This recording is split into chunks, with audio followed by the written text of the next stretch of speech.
Fala aí pessoal, tudo beleza? No último vídeo a gente viu os principais motivos do porquê se investir. Nesse vídeo agora a gente vai começar a organizar nossas contas para depois então começar a investir. Se você já sabe o porquê você quer investir, já tem um motivo principal definido, então agora é hora de você fazer um controle financeiro melhor. São 4 passos básicos que eu utilizo para fazer um controle financeiro que me auxilia nos meus investimentos. Então vamos lá. O primeiro passo é controlar suas dívidas. Então você tem que primeiro listar todas as suas dívidas, quanto você deve em cada uma delas, qual a mais crítica, qual vai te consumir mais em juros.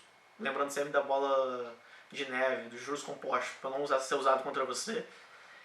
É um bom momento de renegociar as dívidas por causa da taxa Selic. A taxa Selic tem caído, que é a taxa básica de juros, então muita gente está conseguindo renegociar suas dívidas, ou diminuindo bastante o valor a ser pago, conseguindo pagar à vista, ou conseguindo renegociar para reparcelar com um desconto nas parcelas. Então talvez seja uma boa opção você ou tentar pagar de vez, ou tentar renegociar para pagar em parcelas mais suaves no seu bolso, para não te pesar tanto.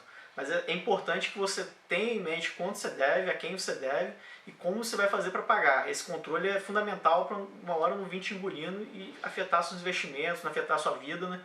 Então esse é o primeiro passo. Segundo passo é saber exatamente quanto você ganha. Muita gente acha que ganha X, mas na verdade ganha muito menos por causa de INSS, imposto de renda e outras coisas.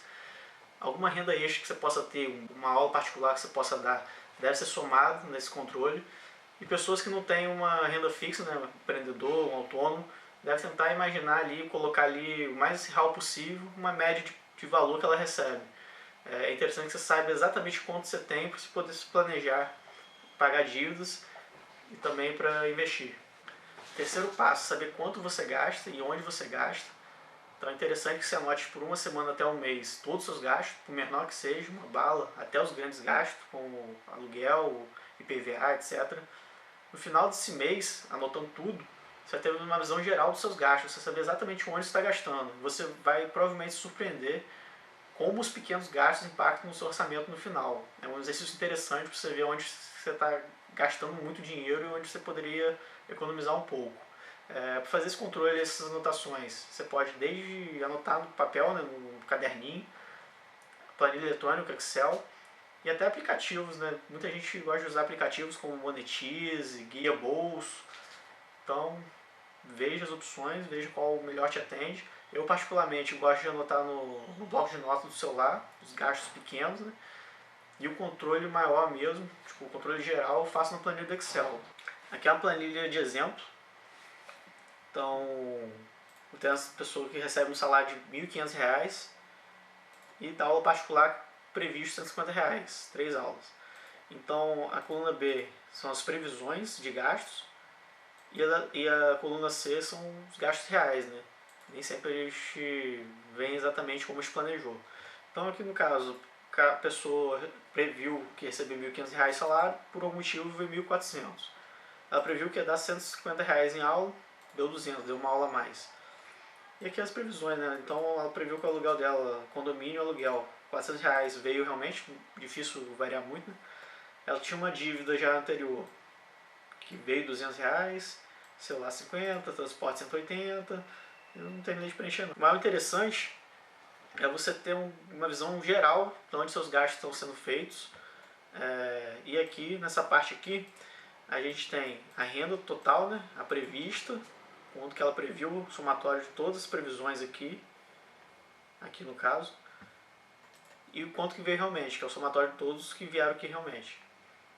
E despesa total, quanto que ela previu que ela ia ter de despesa, então a partir daqui, e quanto que veio realmente de despesa. Então aqui nesse exemplo aqui, ela previu que ela ia ter R$ 1.650 de renda, e veio R$ 100 a menos no salário, e veio R$ 50 a mais nas aulas particulares.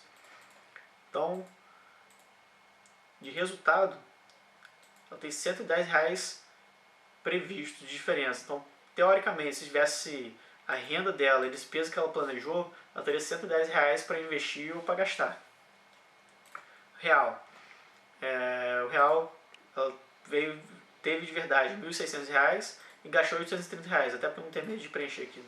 Então, ela estava previsto R$ 110 e tem de verdade R$ 770. Então, com isso aqui você tem uma visão geral, você consegue começar a planejar onde você vai gastar em que você pode melhorar, ou onde você está gastando muito. É um bom exercício fazer. Então aqui outro exemplo de planilha, é uma planilha da Mobius. Eles têm, vou deixar o link para vocês na descrição também, assim como o link dos possíveis aplicativos de controle, né, que vocês poderiam utilizar. Guia Bolso, o próprio Mobius também tem aplicativo. Então vocês vão ver que é mais questão de gosto, né? Você pode personalizar a planilha eletrônica, organizar do jeito que você quiser. Então aqui a gente tem o salário, o orçado, que é o que foi previsto, né? E o atual é o que realmente veio. Diferença quando veio nada, então veio o que eles planejavam. Renda de juros, então aqui seria a parte de renda, né? Os proventos que a pessoa tem. Embaixo as despesas de moradia, TV a cabo, telefone, gasolina, seguros. Você vê que a estrutura é igual. Ela tem a parte de renda, quanto você ganha, né? Você está ali quanto você ganha. E tem todas as partes de gastos para você ir tentando controlar ao longo do mês, pelo menos, né? E aqui no final, essa parte superior aqui, o resumo do orçamento. Tendo o orçado, o valor que realmente veio e a diferença. Então, como resultado, a gente tem, se a gente gastou menos do que recebeu, a gente tem um valor positivo, que é o caso aqui do exemplo que vem na planilha deles. No caso, R$ 514 sobraria para essa pessoa. Então, ela consegue, essa pessoa que fez teoricamente, essa pessoa imaginária desse exemplo, ela tem R$ 514 que ela pode utilizar para investir nela mesma, um livro, um curso, ou começar a investir mesmo em aplicações financeiras. Então esse foi o terceiro passo. O quarto passo agora é otimizar.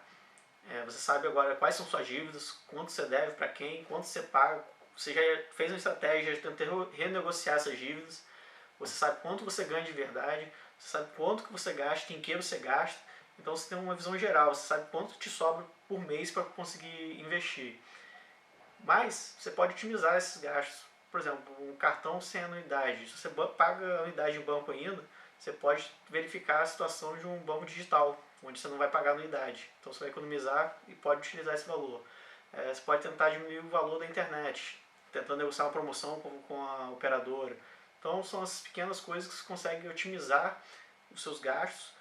Assim você vai ter mais dinheiro sobrando para investir em você ou investir em alguma aplicação que vai te render no futuro, né? Pensando no longo prazo.